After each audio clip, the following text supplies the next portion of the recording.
Hello વિદ્યાર્થી મિત્રો, good morning. આપણે જે હ્યુમન રિસર્ચ મેનેજમેન્ટ HRMમાં જે ચર્ચા કરી માનવ સંસાધન સંચાલન, તો આપણે જોયું તો એની પ્રસ્તાવના, વ્યાખ્યા, એનો અર્થની.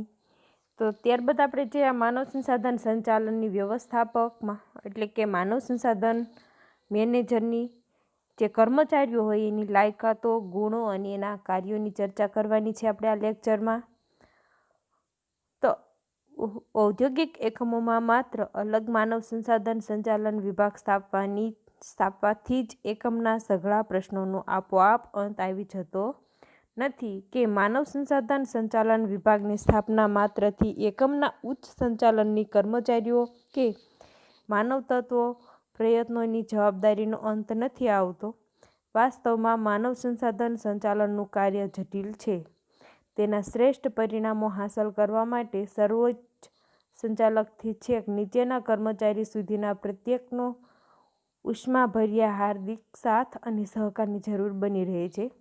જે ઔદ્યોગિક એકમના જે અલગ અલગ માનવ સંસાધન સંચાલનના જે વિભાગો હોય એના સ્થાપવા માત્રથી તે જે ઉચ્ચ સંચાલનની કર્મચારીઓ હોય કે માનવ તત્વના જે પ્રયત્નોની જવાબદારીનો અંત આવતો નથી કે જે ઉચ્ચ સંચાલનના ઉચ્ચ સપાટીએ જે કાર્ય થતું હોય એની જવાબદારીનો જે આ ઔદ્યોગિક એકમ સ્થાપ્યું એટલે એનો અંત આવતો નથી, પરંતુ જે માનવ સંસાધન સંચાલનનું કાર્ય છે એ ગતિશીલ છે કે સતત કાર્યો અનુસાર બદલાતું હોય છે.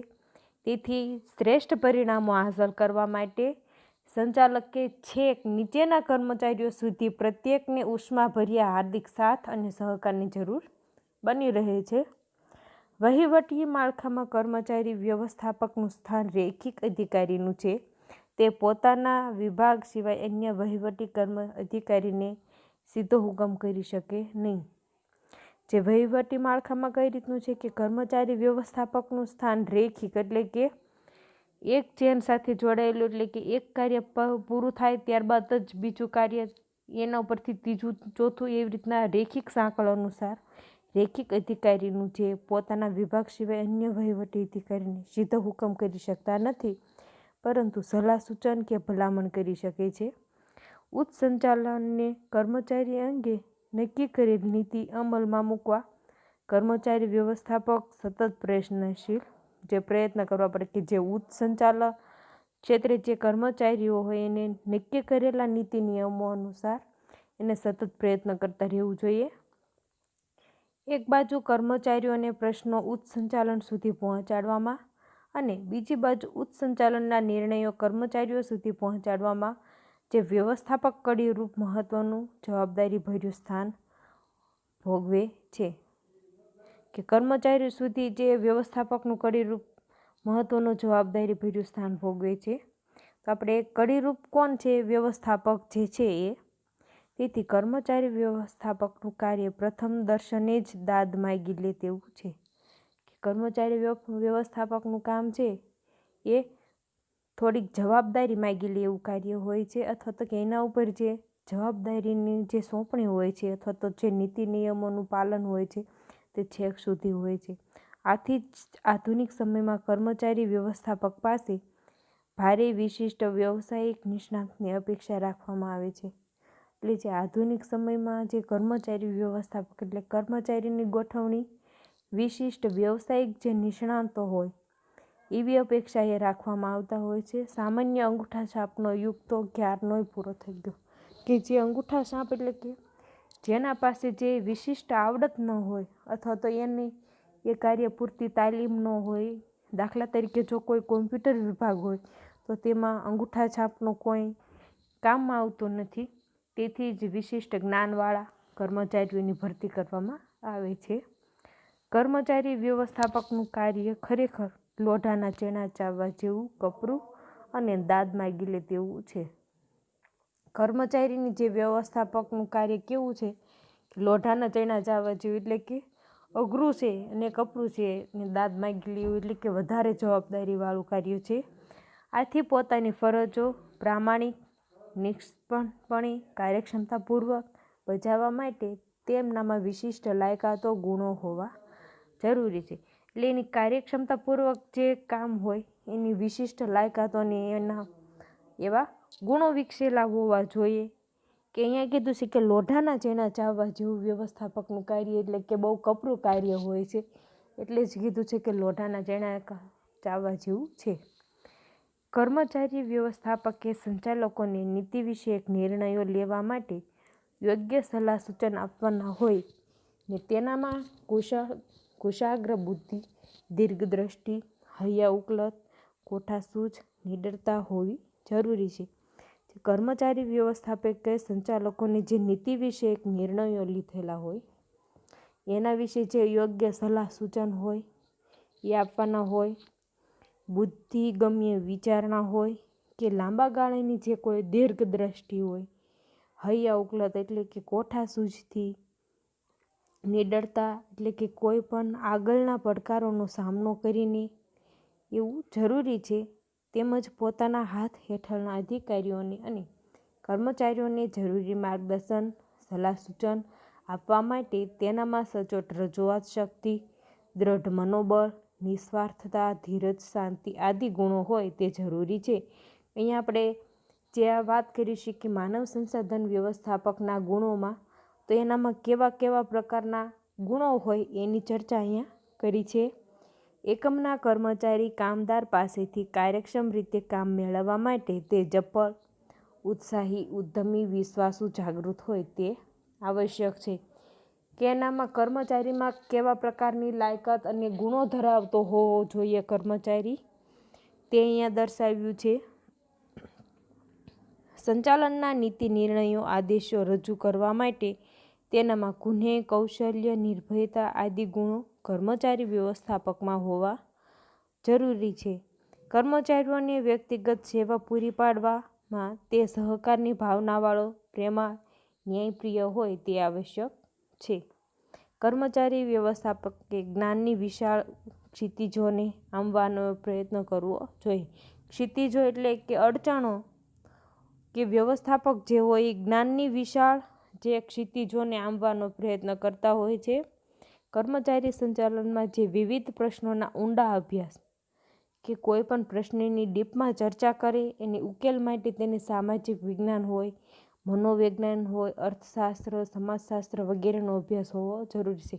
કોઈ પણ સંચાલન વિશે જો કેવા પ્રકારનો પ્રશ્ન ઊભો થયો છે એ પ્રમાણમાં કે કયા વિષયને લગતો પ્રશ્ન છે, તો અહીંયા કીધું છે કે સમાજશાસ્ત્ર હોય, સમાજ વિદ્યા હોય કે સમાજ વિજ્ઞાન, મનોવિજ્ઞાન, અર્થશાસ્ત્ર કોઈ પણ હોય એનો અભ્યાસ હોવો એનામાં જરૂરી છે. તદ ઉપરાંત પ્રવર્તમાન મજૂર કાયદાનું જ્ઞાન હોવું જોઈએ. કે મજૂર કાયદાનું જ્ઞાન એટલે કે મજૂરના નીતિ નિયમો, કાયદાનું જ્ઞાન એનામાં હોવું જોઈએ. આથી યોગ્ય રીતે જ કહેવાયું છે કે સફળ કર્મચારી વ્યવસ્થાપક કે જન્મગત સંસ્કારો, શિક્ષણ, તાલીમ અને અનુભવનું પરિણામ છે. આથી જે કર્મચારી વ્યવસ્થાપક છે કે જે વ્યવસ્થા કરનારો, એના સંસ્કાર, શિક્ષણને તાલીમ અને અનુભવનું પરિણામ છે. આવો સફળ કર્મચારી વ્યવસ્થાપક સંસ્થાની મહામૂલ્ય મિલકત સાબિત થાય. જો કર્મચારીમાં આ અનુસાર ગુણ હોય અથવા તો કે આટલામાં આવી એની કોઠાસૂઝ હોય તો એ કંપની માટે કે સંસ્થા માટે તે મહામૂલ્ય મિલકત સાબિત પુરવાર થાય છે. સાચા અર્થમાં કર્મચારી વ્યવસ્થાપક કે કર્મચારીના ફ્રેન્ડ, ફિલોસોફર અને ગાઈડની ત્રિવેદી ભૂમિકા ચરિતાર્થ કરવાની છે. કે સાચા અર્થમાં જે કર્મચારી એ છે કે મિત્ર તરીકે હોય કે કોઈ ફિલોસોફર હોય કે ગાઈડ એટલે કે એને ઉપર નિયંત્રણ રાખી અથવા તો કે એને કોઈ ગાઈડલાઈન આપી, એવી રીતના એની ભૂમિકા ચરિતાર્થ કરે છે. તો પિગર્સ અને માયર્સનના મતે સફળ કર્મચારી વ્યવસ્થાપકમાં ધીરજ, સમજશક્તિ, હમદર્દી, આગળ પાછળના બનાવોની અવલોકન શક્તિ, પોતાના ક્ષેત્રનું વ્યવસાયિક જ્ઞાન હોવું જરૂરી છે. અહીંયા જે બે વૈજ્ઞાનિકોના મંતવ્ય અનુસાર એવું કહે છે કે વ્યવસ્થાપકમાં એનામાં ધીરજ હોય કે કોઈ પણ સંજોગોમાં તે ધીરજ અથવા તો કે ઉતાવળા થઈને કોઈ ખોટો ડિસિઝન ન લે એવી એનામાં સમજશક્તિ હોય, કે થોડુંક જતું કરવાની એવી ભાવના હોય, કે આગળ પાછળ જે બનાવો બનવાના હોય એનામાં એવી જ્ઞાન શક્તિ હોય તો પોતાના ક્ષેત્રનું વ્યવસાયિક જ્ઞાન હોવું જરૂરી છે. જેવી રીતે કંપની ઓડિટર માટે institute of chartered account of ઇન્ડિયાની સભ્ય હોય તે વ્યક્તિ, જે CA હોય એ વ્યક્તિ કોસ્ટ એકાઉન્ટ માટે institute of cost and workers account of ઇન્ડિયાની સભ્ય હોય તે વ્યક્તિ લાયક ગણાય. તેવી જ રીતે કર્મચારી વ્યવસ્થાપક પદ માટે એવી કોઈ કાનૂની જોગવાઈ કરવામાં આવી નથી કે અહીંયા જે કીધું છે કે CA માટે જે એ સભ્ય જ હોવી જોઈએ એકાઉન્ટ માટે કે કોસ્ટ એકાઉન્ટ માટે એના એક વર્કર જ જોઈએ, તો અહીંયા એવી કોઈ કાનૂની જોગવાઈ નથી. આમ છતાં MBA કે મેનેજમેન્ટની સમકક્ષ ઉપાધિ યોગ્ય લાયકાત ગણી શકાય. કે MBA કરેલું હોય એટલે કે એને મેનેજમેન્ટની અભ્યાસ હોય, એનામાં એની વિશેનો ખ્યાલ હોય, એવી વ્યક્તિ અહીંયા લાયકાત ગણી શકાય છે. તો આપણે જે એના લાયકાત ગુણો જોયા, ત્યારબાદ આપણે જોઈશું કે માનવ સંસાધન વ્યવસ્થાપકની ભૂમિકા અને એના કાર્યો કયા છે. કે પ્રાચીન સમયમાં સંસ્થા એકમના સ્વરૂપ, સાધનો, વિકાસના સંદર્ભમાં કર્મચારી વ્યવસ્થાપકની ભૂમિકા અને અર્વાચીન સમયમાં સંસ્થાના સ્વરૂપ, સાધનો, આધુનિક સુવિધાઓ, ટેકનોલોજી વિકાસના સંદર્ભમાં કર્મચારી વ્યવસ્થાપકની ભૂમિકામાં જમીન આસમાન જેટલો વ્યાપક તફાવત જોવા મળે છે. કે પ્રાચીન સમયમાં જે સંસ્થા હોય, એકમના જે સ્વરૂપ, સાધનો અને એના વિકાસના સંદર્ભમાં એની ભૂમિકા કેવી હતી. કે અર્વાચીન એટલે કે અર્વાચીન સમયમાં સંસ્થાના સ્વરૂપ અને સાધનોમાં પણ ઘણો ડિફરન્સ જોવા મળતો હોય કે જમીન આસમાનનો ફરક જોવા મળે છે, એવું અહીંયા કીધું છે. તો કર્મચારી વ્યવસ્થાપકની ભૂમિકા સતત વિકસતી અને પરિવર્તનશીલ રહી છે. જે અત્યારના સમયમાં જે કર્મચારી વ્યવસ્થાપકે જે ભજવવાની વિવિધ ભૂમિકાને લઈને તેને ફ્રેન્ડ, ફિલોસોફર અને ગાઈડ તરીકે જે નવાજવામાં આવે છે. એટલે કે અત્યારે જે કર્મચારીની ભૂમિકા કેવી કીધી છે કે ફ્રેન્ડ તરીકેની હોય, ફિલોસોફર અને ગાઈડલાઇન તરીકે, કે ગાઈડલાઇન એટલે કે ગાઈડ કરતા હોય એ તરીકેની, ગાઈડન્સ તરીકેની છે. જેવી રીતે કંપનીમાં સેક્રેટરી મહત્વની ભૂમિકા ભજવે છે, તેમ સંસ્થામાં કર્મચારીના વ્યવસ્થાપક અત્યંત મહત્વપૂર્ણ ભૂમિકા ભજવે છે અને કામગીરી બજાવે છે. તો કંપનીમાં જે સેક્રેટરીની વિવિધ ભૂમિકાને લઈને સેક્રેટરીને કંપનીના આંખ, કાન, હાથ, પગ વગેરે કેટલી અલંકારિક ઉપમા આપી છે. કે સેક્રેટરીને કંપનીમાં હોય એને ટોટલી કામ સંભાળવાના હોય, તો એને આપણે શરીરમાં જેમ આંખ, કાન, હાથ, પગને આપણે પૂરતા શરીરનું જે નિયંત્રણ કરતું હોય, એવી રીતના જે સેક્રેટરીને પણ કેટલાક અલંકારિત એટલે ઉપમા આપીને એને હાથ સમાન કીધું છે કે આંખ સમાન એટલે કે એના પર દ્રષ્ટિ રાખતા હોય, હાથ પગ કીધા એટલે કે એના વગર કાર્ય ચાલતું ન હોય, એવી રીતના. તેમજ કર્મચારી વ્યવસ્થાપકની વિવિધ લક્ષી ભૂમિકા નિભાવવા કર્મચારી વ્યવસ્થાપકને પણ તેવી જ ઉપમા આપી શકાય. કર્મચારી વ્યવસ્થાપકને પણ આવી જ ઉપમા આપી શકાય છે. આથી એમ કહી શકાય કે જો માલિકો સંસ્થાના હૃદય કે મગજ તરીકે છે, તો કર્મચારી વ્યવસ્થાપક તેના સંસ્થાના આંખ, કાન, નાક અને હાથ પગ સમાન છે. કે માલિકો એનું હૃદય સમાન છે, પરંતુ એનું શરીરનું જે કાર્ય હોય આંખ, કાન, નાક અને હાથ દ્વારા થતું હોય, તો કર્મચારીને પણ એની ઉપમા આપી છે. વાસ્તવમાં કર્મચારી વ્યવસ્થાપક સંસ્થાના માલિકો વતી સંસ્થાનું સુકાન સંભાળનાર બાહ્ય સુકાની છે. સુકાન એટલે કે જે કોઈ બોટ ચલાવનાર હોય કે વાહન ચલાવનાર હોય, જેનો કેપ્ટન, એ પ્રમાણે એ સુકાન સંભાળનાર કીધું છે કર્મચારીને. કર્મચારી વ્યવસ્થાપકની ભૂમિકા અને કાર્યો પરસ્પર સંભાળેલા છે, એટલે કે સંકળાયેલા હોય છે, કે એના કાર્યો પરસ્પર સંકળાયેલા હોય છે. કર્મચારી વ્યવસ્થાપકની ભૂમિકા અનુસાર તેના કાર્યો છે, તો કર્મચારીના કાર્યો પરથી તેની ભૂમિકા પારખી શકાય છે.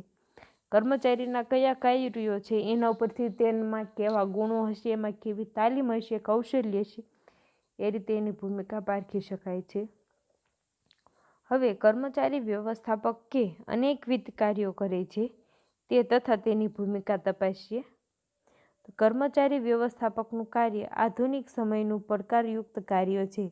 મહત્વનું કાર્ય છે તે ફક્ત કર્મચારી વહીવટનું કાર્ય નથી, પરંતુ સમાજ વ્યવસ્થા સંચાલિત કરવા સાથે સંબંધિત છે.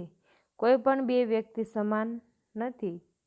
જો કર્મચારી વ્યવસ્થાપકનું કાર્ય જે આધુનિક સમયમાં પડકારયુક્ત છે, એટલે કે કોઈ પણ ઔદ્યોગિક એકમ કે સંસ્થાઓ એમાં ટકી રહેવા માટે ઘણા જ પડકારો અથવા તો ઘણી જ પરિસ્થિતિનો સામનો કરવો પડતો હોય છે.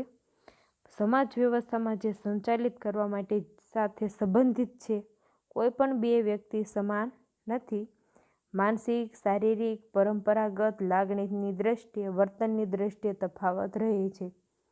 તેથી માનવ તત્વને બધી જ વિશિષ્ટતા ધ્યાનમાં રાખી સંચાલિત કરવા કે સંચાલકીય અસરકારકતા પ્રાપ્ત કરવી મુશ્કેલ હોય છે. માનવ તત્વમાં પણ બધી કે કુશળતા અથવા તો એમાં વિશિષ્ટતા અલગ અલગ હોય, તો એને ધ્યાનમાં રાખીને સંચાલિત કરવા અથવા તો કે સંચાલકીય અસરકારકતા આપણે પ્રાપ્ત કરવી મુશ્કેલ બને છે. એકમની નીતિ રીતિ અનુસાર કર્મચારી વ્યવસ્થાપકના કાર્યો સહેસાજ બદલાતા રહે છે. કે એકમની જે નીતિ રીતિ અથવા તો કે નિયમો મુજબ કર્મચારીનો પણ કાર્યો બદલાતા હોય છે, તે સ્વાભાવિક છે. પણ સામાન્ય રીતે કર્મચારી વ્યવસ્થાપકના કાર્યોમાં નીચેના કાર્યોનો સમાવેશ થાય છે. કે કર્મચારી વ્યવસ્થાપકના કાર્યોમાં શેનો સમાવેશ થાય છે એ જોવાનું છે. તો અહીંયા ચર્ચા કરીશું આપણે. નેક્સ્ટ લેક્ચરમાં આપણે ચર્ચા કરીશું કે કર્મચારી વ્યવસ્થાપકના કાર્યોમાં શેનો સમાવેશ થાય છે. તો અહીંયા આપણે જોયું કે જે કર્મચારી વ્યવસ્થાપકના ગુણોને લાયકાતો કેવા પ્રકારના હોય છે અને એના કાર્યોમાં કે કઈ રીતના એની ભૂમિકા રહેલી છે એ જોયું. ત્યારબાદના આપણે નેક્સ્ટ લેક્ચરમાં એના કાર્યોની ચર્ચા કરીશું. તો આજનો અહીંયા લેક્ચર આપણે પૂરો થાય છે. થેન્ક યુ વિદ્યાર્થી મિત્રો.